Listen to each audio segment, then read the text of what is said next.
Voando, bom dia, 23 de setembro. Nossa aula hoje é para a gente fazer uma geral sobre o que nós vimos até agora. Estamos aí, como vocês já sabem, lembram muito bem, estudando Europa, né?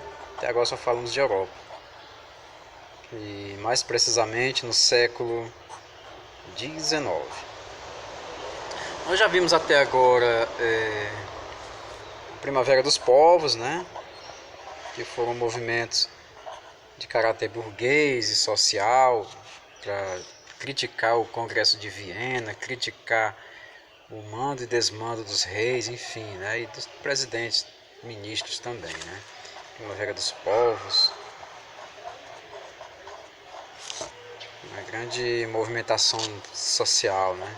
Tanto de ricos como pobres, movimentação social. Já vimos também a Comuna de Paris.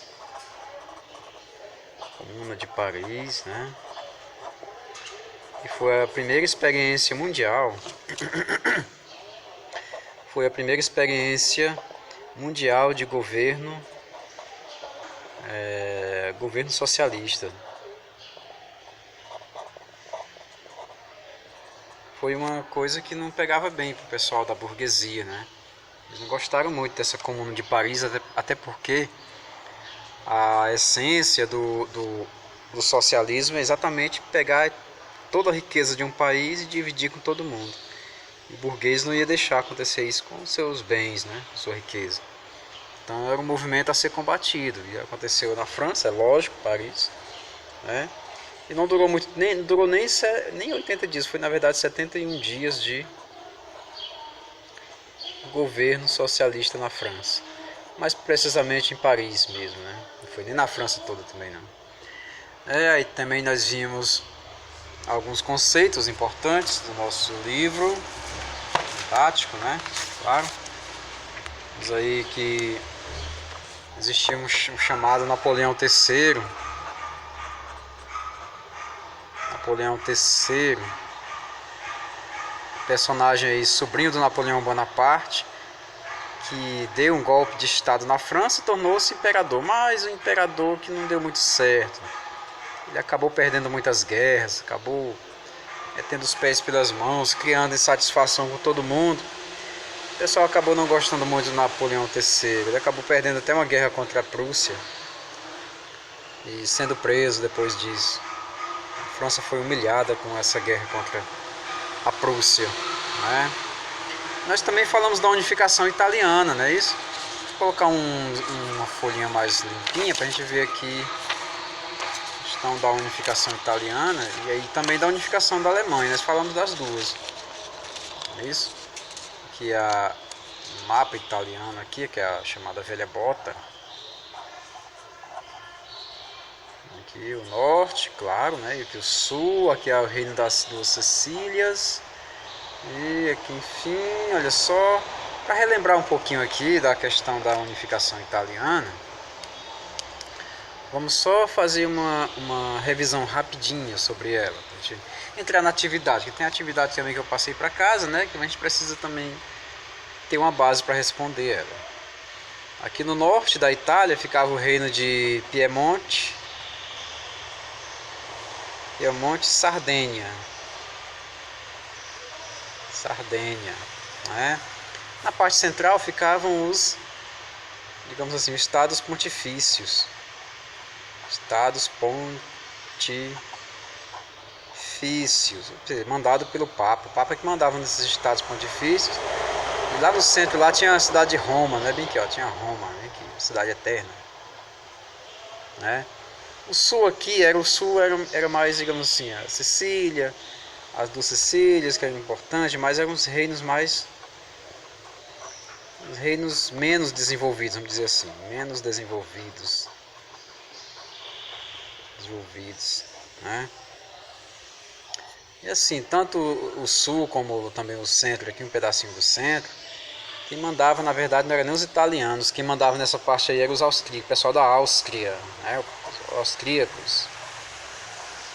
O que é que ela mandava? Ela tomou? Não, foi o Congresso de Viena que deu para ela, né? O Congresso de Viena, como nós sabemos, é uma espécie de ONU da época, século XIX, uma espécie de ONU. E o Congresso de Viena acabou renovando, aliás, todas as fronteiras da Europa, colocando reis em todo lugar, distribuindo terra a seus legítimos donos de acordo com ela. E a Áustria ficou com um monte de terra dos reinos italianos, que não era um país ainda, era somente um monte de reinos ali independentes um do outro. Piemonte e Sardenha, por exemplo, quem mandava lá era o rei Vito Emanuel, né? Vito Emanuel. E foi de lá que partiu a vontade do Vito Emanuel e de seu ministro Camilo Cavou,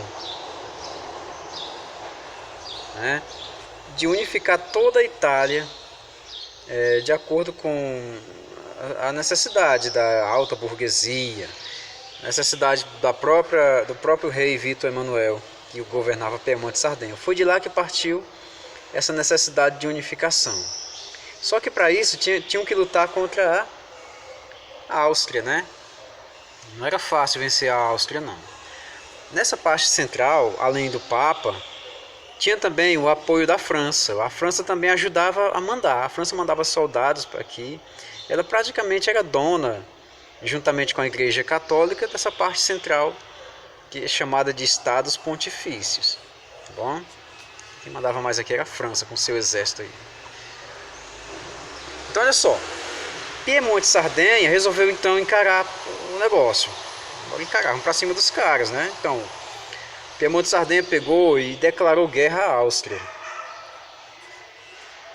para tentar unificar o restante da Europa, da Itália todinho. A Áustria aceitou o desafio e venceu, derrotou Piemonte e Sardenha, né? Então o que acontece com isso? A Áustria foi tomando mais território deles agora. Não, tomou mais territórios. Além do que já tinha, que era tudo o poder da Áustria, né? Tomou mais ainda. Aí o rei ficou meio... Eita da nação, agora lascou, né? Como é que a gente vai fazer para recuperar o que nós já não tínhamos? Agora pegar o que nós já perdemos. E aí lascou mesmo. Aí foram lá na França, combinaram com Napoleão III. Napoleão III. Rapaz, Napoleão, bora ajudar a gente a pegar os austríacos aí e tomar de volta aí as nossas terras. O Napoleão III, eu ajudo vocês, só que vocês vão ter que me dar um pedaço bem aqui, ó, para a França, para completar o nosso território. Um pedaço muito cheio de minérios aí, cheio de energia, cheio de queda d'água, um lugar muito bonito demais. Aí o Piemonte e Sardenha, o Vito Emanuel aceitou, né? Então o Napoleão III junta-se com Piemonte e Sardenha, França e Piemonte e Sardenha, e lutam de novo contra a Áustria e vencem dessa vez. Dessa vez eles vencem. Aí o Piemonte e Sardenha, o rei recupera os territórios perdidos, mas ainda faltava ainda esses aqui ainda. Eles só apenas recuperaram. O sul ainda estava meio ainda sem dono. E o centro era da França. A França não ia dar de mão beijada. A França só já pegou e fez pedaço para ela. Quer dizer, os italianos ganhavam de um lado, mas perdiam do outro, né? Então ficava meio ruim para eles. Como é que eles iam imaginar agora? Como é que eles iam fazer? Né? A Áustria já havia perdido essa guerra, mas mesmo assim não adiantou muita coisa não. Então olha só, o Giuseppe Garibaldi, que também lutou lá no Brasil, na revolta Farroupilha, pela independência do Rio Grande do Sul, queria formar lá um país chamado Platini, República do Platini. O Garibaldi pegou e voltou para a Itália e conquistou o reino das duas Sicílias. E de quebra acabou conquistando um eito danado aqui, ó. E o Giuseppe Garibaldi queria uma Itália também unificada, do mesmo jeito que o Vito Emanuel também queria. Então ele acabou aceitando uma aliança com o Vito Emanuel para unificar toda a região, certo? O Vito Emanuel logicamente aceitou, mas faltava ainda esse probleminha aqui, que é chamado de questão romana, tá? Questão romana. Como é que nós íamos resolver a questão romana? Quase que de imediato, a Prússia, lá do outro lado, né, declara guerra contra a França. Aí o Napoleão pega seus soldados daqui, tira todos para mandar para a guerra e deixa essa região meio que sem nenhuma representação francesa. Então o pessoal aproveitou e unificou tudo. A igreja pulou bem pro lado. Não, não pode não. Nós também temos direito. Cala a boca, seu Papa. Vamos deixar o negócio unificado que todo mundo sai ganhando. Viu? Todo mundo sai ganhando. Você não vai perder não. Não sei o que. O Papa também não podia fazer muita coisa. O exército não tinha exército também. O pessoal da igreja católica, né? Dependia do exército dos outros. A Itália foi com isso unificada. E o seu primeiro rei foi Vítor Emanuel. Colocou na frente o primeiro. Vítor Emanuel I. Foi um folo danado dessa unificação, mas ela deu certo, né? Na verdade, a Itália foi um dos pontos iniciais da Primeira Guerra Mundial, essa unificação aqui, tá bom, pessoal? O outro foi a unificação da Alemanha.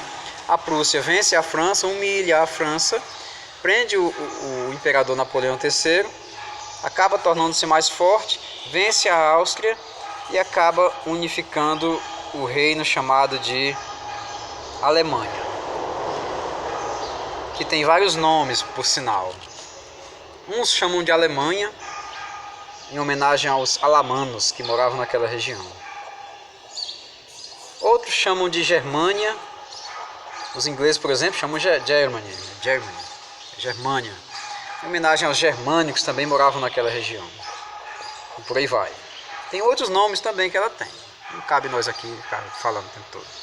Então, tínhamos aí dois países que estavam chegando atrasados na festinha da colonização, que era a Itália e a Alemanha, né? E para o século XX faltava bem pouquinho. Aqui era 1867, 69, por aí assim. Esse pessoal todo para o século XX faltava bem pouquinho, ó. Que em 1914 começava a Primeira Guerra Mundial, graças entre outros assuntos, graças a essas unificações tardias, né? Os alemães se unificaram sob o comando do chamado Marechal de Aço, o Marechal de Ferro, o Bismarck, né? Que era o chanceler, espécie de primeiro-ministro alemão. Mas não foi ser o rei não, o Kaiser foi outra pessoa. Certo, pessoal? Então temos aí 2 em 1, a unificação da Itália e da Alemanha, próximos aí, de maneira bem concisa, bem para a gente revisar mesmo. Na atividade, a gente perguntou aqui quem foi o Otto von Bismarck.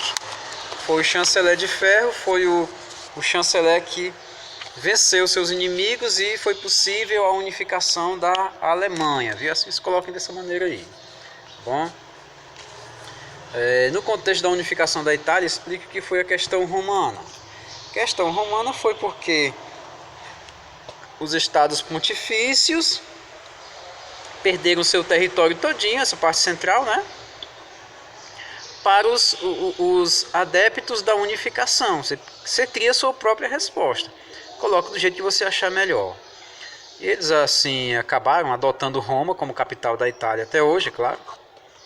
Por ser a cidade que começou tudo. Roma foi uma cidade que dominou o mundo. O Império Romano dominou ali a Europa quase toda, um pedaço da Ásia e um pedaço da África, né? É muito grande. Então a questão romana foi isso. Foi exatamente quando a igreja perdeu seus territórios para os adeptos da unificação italiana, né? E só foi recuperar no século XX, quando Benito Mussolini pega e devolve um pedaço para a igreja. Sabe como é o nome desse pedaço? O Vaticano. O Benito Mussolini pega e devolve o Vaticano, esse pedacinho, e lá eles criam um pequeno estado do Vaticano. Belezinha? Ótimo. No seu ponto de vista, o que aconteceu na Europa após a unificação tardia da Itália e da Alemanha? Eu coloquei no seu ponto de vista para que você pudesse pensar um pouquinho nas nossas aulas, nossas videoaulas. Porque uma coisa é você ler o texto uma vez, 2 vezes, 3 vezes. Não vou dizer que você não entenda não, você vai entender, claro. Mas para você criar um ponto de vista, é necessário que você